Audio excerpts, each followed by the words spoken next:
We got great news on the Lions retaining one of their top assistant coaches.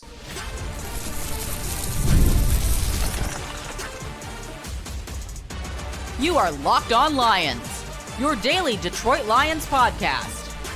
Part of the Locked On Podcast Network, your team every day.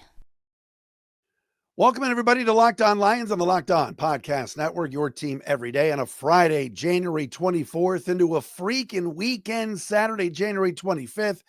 Thanks for making us your first listen and checking us out wherever you get your podcasts. Matt Derry with you. Appreciate all of you that check us out on our Locked On Lions YouTube channel as well. If you're watching the program, hello. Thank you for subscribing. Got some breaking news today, as I have heard from a couple of different sources down in Allen Park that Hank Fraley is staying.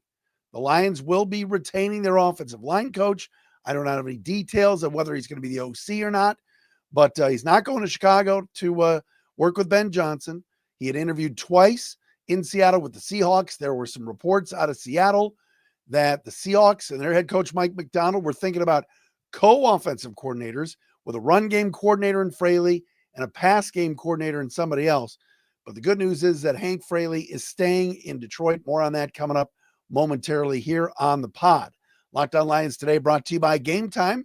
Download the Gametime app, create an account, use the code LOCKEDONNFL for $20 off your first purchase. Follow us on all social media platforms. Shout out to our everydayers that are out there watching and listening. Dalton Wasserman from Pro Football Focus. I love the guys at PFF. And if you go to the PFF College Football Podcast, Dalton does a fantastic job on that show. Check that out as well, as those guys do really, really good work. He's going to join us momentarily here on the pod. Had a chance to record with Dalton before the news broke about Hank Fraley. So this is exciting news. But certainly when you look at what the Lions are going through right now, it's a lot of attrition.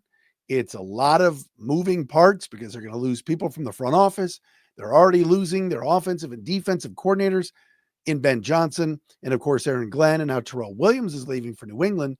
But Hank Fraley is a highly, highly regarded assistant coach. He is as good an offensive line coach as there is in the game.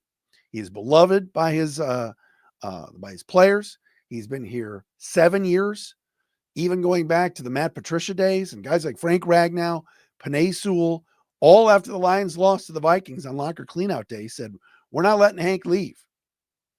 And he's not leaving. Question now is going to become, Hank interviewed for the Seattle Seahawks OC job. He wants to move up in his career. Everybody does. And I know he was down at the Allen Park facility today. Maybe there's a new contract. Maybe there's a new title. I don't have any details other than we have learned that Hank Fraley is remaining in Detroit, and that's great news. When you talk about the Lions and how good this offense has been over the last few years, and yes, Ben Johnson deserves a ton of credit. The players deserve a lot of credit. Jared Goff, everything else, the skill position guys, Amon-Ra St. Brown and his development and his stardom, Jahmyr Gibbs. But where the Lions are successful, and where they win football games, and where they butter their bread or butter their cornbread, is their offensive line. And every year you've seen under Hank Fraley's tutelage, guys improving, players getting better. You know, Kevin Zeitler had a really strong year at right guard. Why wouldn't he want to come back and play for Hank Fraley? Penei Sewell is a star. Taylor Decker has gotten better playing under Hank Fraley. Frank Ragnow has become one of the best centers, if not the best center in football. The Lions have had to overcome injuries throughout the last 2 years that they've made these runs, and plugging in a guy like Coyote Awashika, plugging in a guy like Christian Mahogany, having to play different players in different spots. Dan Skipper having to start and play games at left tackle. It's a credit to Hank.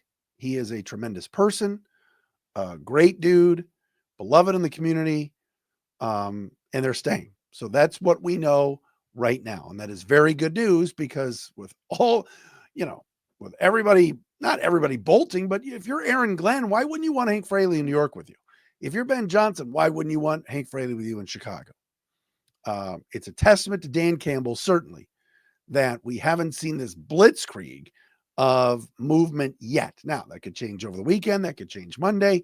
You never know who's getting the New Orleans job, the Dallas job, although there's reports that Brian Schottenheimer is the leading candidate, which would be so Jerry Jones. But Hank Fraley was in the facility today in Allen Park, and according to a couple of sources close to me down there, he's back for next year with the Lions, which is awesome. You love to see that.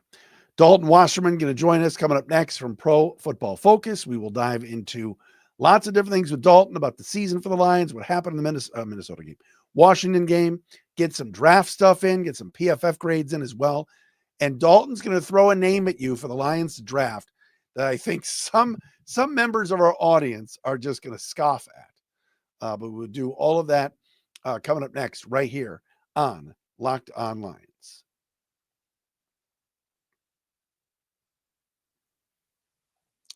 And the program today brought to you by PrizePicks. It's NFC Championship game Sunday at 3. It's AFC Championship game Sunday at 6:30. You got Chiefs Bills in the AFC. You got Eagles fly against the Commandos at 3. Want to get in on the action?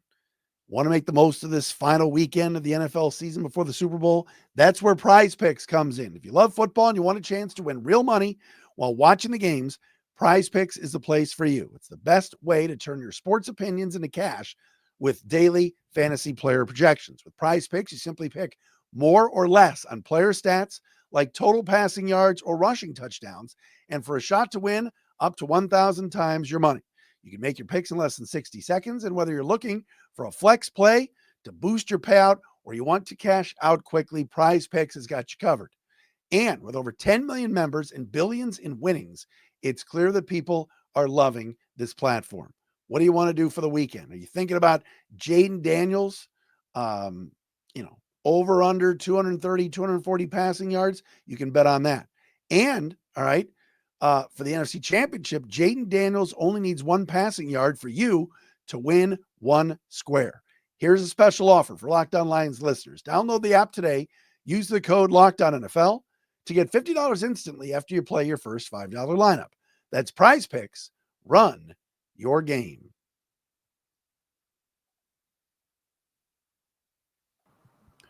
All right, as promised, ladies and gentlemen, on a Friday edition of Locked On Lions, our buddy Dalton Wasserman joins us from Pro Football Focus. Of course, co-host the College Football Podcast with Max Chadwick, also handles a lot on the NFL side. We love talking to Dalton, who joins us today.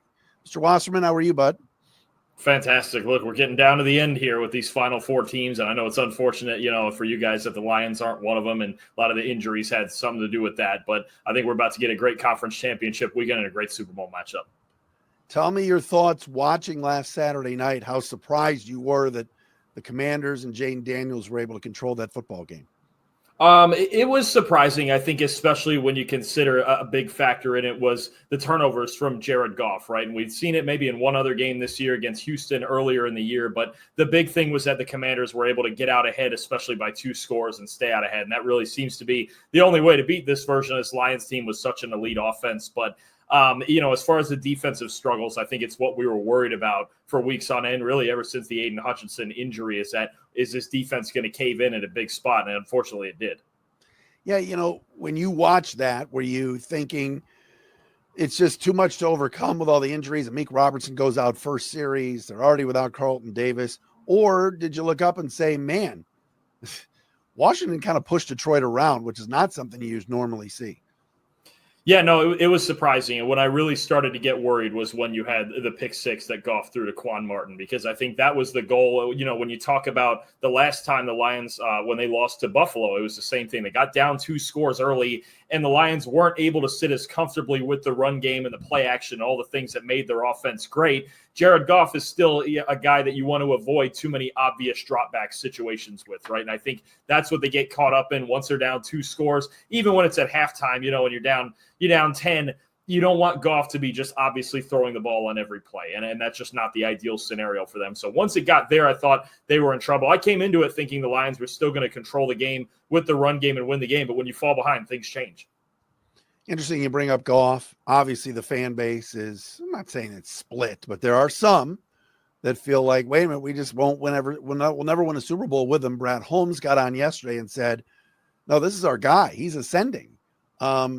He's a top 5. I mean, he's up for the NFL MVP, Dalton. How do you view his season and what ended up happening in the last game he played? I think it was another good season. Absolutely. I mean, the resurgence we've seen from him when, some people thought he was dead in the water toward the end of his time with the Rams, and even his first year with the Lions had its bumps and the whole team wasn't really ready to succeed yet. But I think that is a big question. Can he finish off a run like that? And can he be a guy that can put the team on his back in a spot like that? It's something we don't see that often from him. We didn't see it that often from him even with the Rams. Can he do it? Because we know Patrick Mahomes and Josh Allen and Jaden Daniels can do it. They've shown that time and again, and Goff just doesn't have we haven't seen that extra dimension from him, right? Especially he's not going to take off and run on anybody. We know that. He has to be perfect as a pocket passer if he's going to put a team on his back. And we just haven't seen him do it that many times without play action and all the schemes helping him. Dalton Wasserman with us from Pro Football Focus. Of course, check out everything they do at pff.com. I am a subscriber. Love just everything that they offer, the numbers, and can't wait for the offseason when they do all of their positional rankings because I give all their guys a lot of credit for what they bring to the table. Love it. All right, so 15-2, first round bye. Everything looked good, and certainly everybody's just devastated here that the Lions aren't playing this weekend. How do you view in big picture where Detroit is right now, and certainly losing the 2 coordinators? The coordinators are a big deal, and I think Dan Campbell's got a big task of bringing in new guys who can be somewhat, as effective as 2 great coaches in Ben Johnson and Aaron Glenn, right? And you always have to be prepared when you have great coordinators that they're going to leave, and a key to sustaining success is finding guys who can replace them and be nearly as effective. I think the big thing we have to remember with the Lions is they're still extremely talented, right? This is a top 2 or 3 offensive line. Aiden Hutchinson will be back healthy next year, and he's arguably, he's one of the best pass rushers in football. It's always good to add a guy like that. Goff is solid. Jamison Williams had a big breakout this year. I thought that was a big development. Jahmyr Gibbs, the superstar. When you have a team with this much talent, they're going to win ball games, right? And it's just a matter of coaching and situational football. And again, Jared Goff taking maybe another step in his development, even at this age, getting you through that playoff run, right? So I think there's still certainly things to improve on, but you look at the talent base on this team and you still have to feel good about their chances of success in the next year or 2, 3 years even. The Ben Johnson situation is interesting. Certainly there are very good internal offensive coordinator candidates. There's been no movement on Mark Brunell right now, both going maybe with Aaron Glenn to New York. Doesn't sound like Ben Johnson's taking him to Chicago, but if you're Dan Campbell, how do you view this? And the name Tanner Engstrand has come up, passing game coordinator. What would you do if you were Dan Campbell? I think he's going to try to go with those internal candidates if he can keep them, like you mentioned, because now you've got Ben Johnson and Aaron Glenn. Who knows how much they're going to snipe from their old staff and take away from that. But, then you think about if they can't keep, say, a Mark Brunell to call the plays, do you go with maybe a veteran presence? Do you go with someone like Bobby Slowick, who was just let go from Houston? And I don't know if that was entirely a fair firing or not, considering Houston just couldn't block anybody. But you start to think about all the avenues. But the first one is definitely internal. Dan Campbell's a culture guy, and he wants to promote guys from within. But it is going to be tough competition with both of his coordinators leaving and maybe trying to poach some guys from the staff. What do you think about Ben staying in the division? I know this is going to be very, very interesting next few years. And how do you think he'll do with the Bears? Look, I think to expect too much from him too early is going to be a dangerous thing to do, right? I think especially in Chicago with his constantly high expectations and they're starved for wins and things like that. But I think what happened in part this year was there was people picking the Bears to make the playoffs, to go to the NFC title game, and just all these big expectations. You have to remember it's still a very young football team. And I think the big thing for Ben to do there is just to remember what the long-term vision is, right? I don't think they should be expected and he'll turn around and go win 12, 13 games. Now, I know Jaden Daniels and Dan Quinn did it in Washington this year, but it's a different situation with a lot of expectations, and Caleb didn't play all that well this year, not like Jaden did. So I think Ben Johnson has to go in there with a long-term vision. I think if he comes in there with a 2 or 3 year plan on how to slowly develop that team the way he wants to, they can have success. But it can't be this immediate gratification thing where they're trying to win 13 games this year, and that has to be the expectation. It's crazy. I think people are hopping on the NFC North was overrated bandwagon because all 3 teams lost their first playoff game and they went 0-3. What's your take on that? I know the NFC North got a nice break this year playing some pretty bad competition. The AFC South was bad. The NFC West wasn't very good. But how do you kind of view that? And is it just, look, it's the tournament and anything can happen? Yeah, no, I think that's part of it. When you're in a one-game scenario, you never know what can happen. I think for the Lions, we all know the injuries played a huge part in that, right? If they had a healthy defense, if they had Hutchinson and all those other guys that they acquired last offseason to make this defense better, they could have gone all the way. I think, I'm not saying it's an excuse for losing, but you look at a team that's defense struggled throughout the second half, and that was probably bound to happen one of these weeks, even if it wasn't to Washington. Minnesota had a great season, and honestly, it just ran into a bad matchup, having to go out and play the Rams, who had already beat them once, and maybe the pressure got to Sam Darnold a little bit. And Green Bay, honestly, I think the way they played, they kind of got the fate they deserved. They were a decent team this year, and Josh Jacobs was great, but they took a step back, especially offensively. I would be a little bit concerned about Jordan Love and what's going on there moving forward, because at no point this year did he look like the quarterback he did the second half of last season. Great stuff with Dalton Wasserman coming up next. Let's dive into some PFF grades a little bit on the season and maybe some things that look good or maybe look bad in terms of individual players. I also want to talk about the draft with Dalton as well, kind of his wheelhouse too for the Pro Football Focus folks. We'll do that coming up next year on a Friday. Locked On Lions.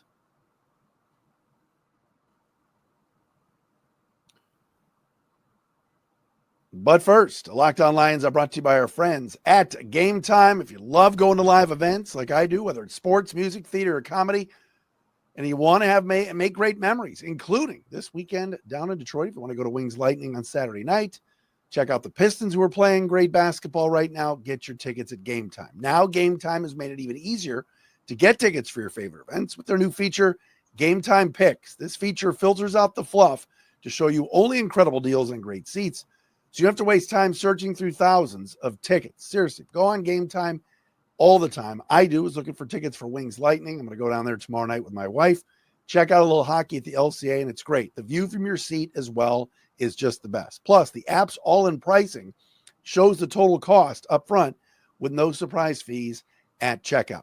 Take the guesswork out of buying tickets with Gametime.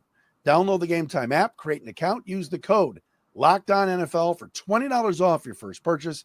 Terms apply. Again, create an account, redeem the code LOCKEDON NFL for $20 off. Download Gametime today. What time is it? It is game time. And our friends at LinkedIn Jobs are with you as well. Growing your small business in 2025 comes down to how well you can hire. Let's face it, better hires start with smarter insights. That's where LinkedIn comes in. They got the strongest hiring data available. LinkedIn helps you identify the right candidates, gives you the confidence to make the best decisions for your business. I've used LinkedIn Jobs myself, and I can tell you it's a game changer when it comes to hiring the right fit. And that is what we all want. Small businesses are wearing a lot of hats, so every hire is crucial. LinkedIn gets that. That's why they connect you with the best candidates using data you won't find anywhere else. In fact, 72% of small businesses say LinkedIn Jobs help them find high-quality candidates. Hire smarter this year, everybody. Do it. Find your next great hire on LinkedIn. Post your job for free at linkedin.com/LockedOnNFL. That's linkedin.com/LockedOnNFL to post your job for free. Terms and conditions do apply.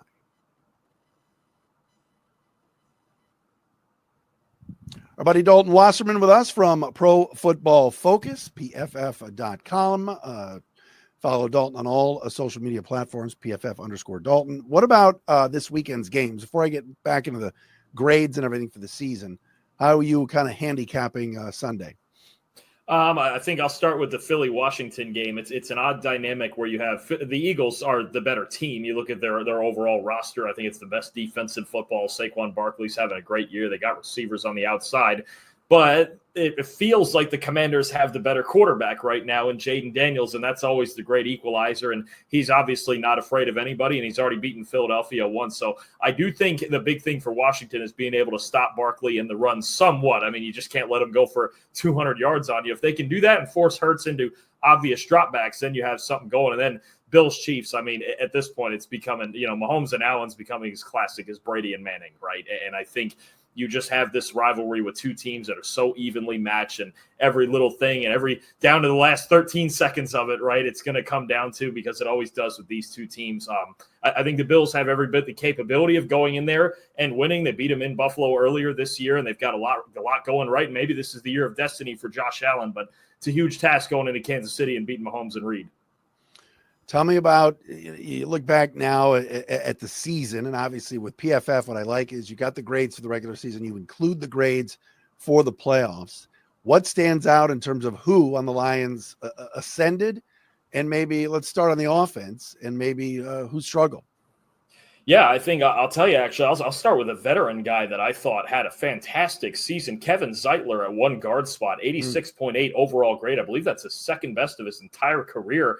Based on that, I would not be shocked at all if he got brought back for another year. I think he was only on a one-year deal. And I thought Jamison Williams, as the year went on, really started to break out the way that we've wanted to see, right? He's had the interruptions between starting his career with a torn ACL that he suffered at Alabama, and then last year with the suspension. But now with a full season under his belt, I thought he became that dynamic playmaker that you really wanted him to. So those two guys stuck out to me, one young guy, one veteran, and then you got just the elite players on this team, Jahmyr Gibbs, Penei Sewell, Amon-Ra St. Brown. I mean, that's the talent base I talk about when I go, okay, there should still be optimism heading into next year. Struggles? I mean, anybody that stands out? I know I've brought up Graham Glasgow's name a little bit. That's a guy who just re-upped, had a really good year last year. His PFF grade went down. What did you see there? And anybody else kind of on your list stand out on the offense? Yeah, I mean, their offense was so good that he's really the only starting caliber guy that you go, okay, yeah, he kind of struggled. And even then, if your worst offensive lineman is grading about a 57 like he is, then he's doing enough of the job to get it done, right? A little bit better as a run blocker than a pass protector. But if he's your worst offensive lineman, your offense is doing pretty good. There's a reason they had, arguably the number one offense in the league, is because so many of their players are just, even if they're not elite players like the Sewells and St. Browns, are at least above average. So he's really the one guy who sits below that line, but it's not that far below it. What about on the defense? Certainly so many injuries, Dalton. It was just one of those years. Obviously, Aiden Hutchinson was trending toward, I'm not saying breaking PFF records, but you guys loved him to begin with. But on the defense, what stands out in terms of individual players? I think the first thing is this was the best pair of safeties in football this year between Kirby Joseph and Brian Branch. We know Joseph, was it 9 interceptions that he had this year? I mean, just an incredible year for him as kind of that deep center fielder. And I'm always amazed every week at the versatility of Brian Branch. He played a lot in the slot at Alabama. They moved him more back to a traditional safety role this year, but at any time you want, he can play. He's really such a great chess piece. And I think those two guys were really the two constants all year on this defense. And what made it difficult to still throw, downfield on the Lions is you really, with those two guys floating back there, you had to run the ball. You had to throw it underneath. You had to throw it to the outside to stress the corners. But look, they were the best pair of safeties in football this year from front to back. Both of them had fantastic seasons. What about on the negative side? I'm interested in seeing what the Lions do as a Darius Smith, if they want to bring him back or not. There's some veterans there. Levi Onwuzurike, I think, may end up going to New England with Terrell Williams. What's your take on some guys like that? I think Smith is solid. He's a really solid guy to have around. I think it would be well worth bringing him back. A 76.3 pass rush grade is very good. And he's still, if he's not one of the elite pass rushers like Hutchinson, he's like a top 20 to 25 guy, and he's a guy you want around. But I think along with Smith, they need to sign multiple guys to really get just a deeper pass rush going off the edge. It wouldn't shock me if they used a first-round pick on an edge player and try to bolster the pass rush and get a heavier rotation, because after Hutchinson got hurt, it just completely fell off the face of the earth. And even Smith brought a little bit of a jolt, but they didn't get a single sack in this game against the Commanders. They hardly got any pressure on Daniels. And it's very hard to win playoff games when you don't have any pass rush, because good quarterbacks in clean pockets are going to kill you. That's how it works. So I think they need multiple guys up front, even if they do keep Smith around. What does PFF think of the performance of Terrion Arnold? Look, it's a rookie corner. Love what Brad Holmes said yesterday about, look, this kid grew a lot, and he had to play a lot of man as a rookie, and he was guys all around him dropping like flies, and yet he was solid. What did you guys think of his performance?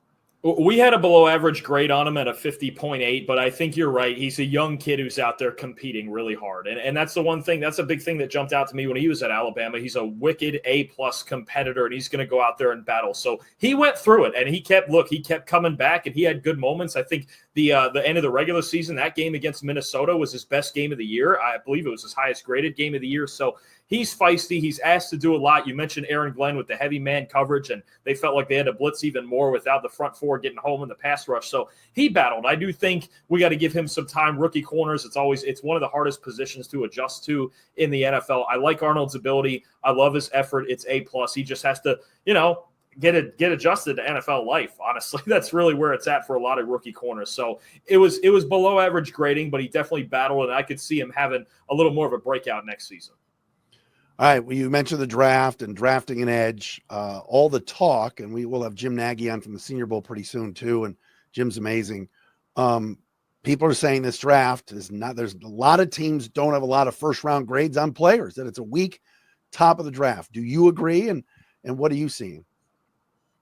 I don't know. I mean, it depends what people say their first round grade is, right? I think there's at least probably 20 guys that I would say are a lock to go in the first round. And I think there's a heavy, heavy thickness in this draft when you talk about early day 2 guys and into round 3. I think there's a good amount of depth in this draft. And I'll tell you what, it's the right draft to need a defensive lineman. If you're a team like the Lions, I think there's a boatload of guys that are going to go between 20 and 50 on the defensive line. I think it's the deepest position unit in this draft. If they need an edge player, I think they'll be able to get one. I believe, are they picking, 28 they're picking?